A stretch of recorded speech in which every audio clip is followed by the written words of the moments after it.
Assalamu alaikum. In this video, how to sharpen blurry text in Photoshop for two way. I apply step 1. See this blurry text. Apply step 1. Go to edit.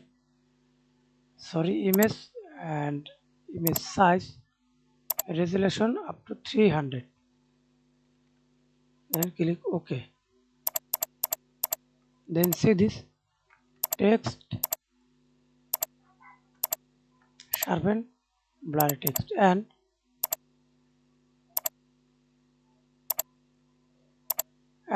step 2 see this text,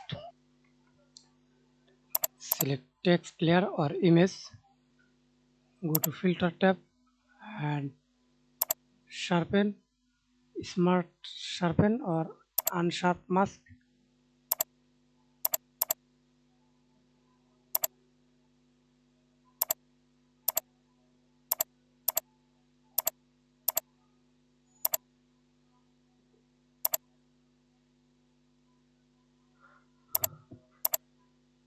Click OK and again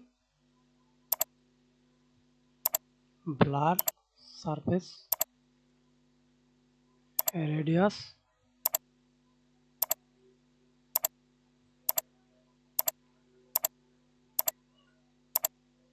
That's it. Thanks for watching video. Please subscribe to my channel, like, comment, share.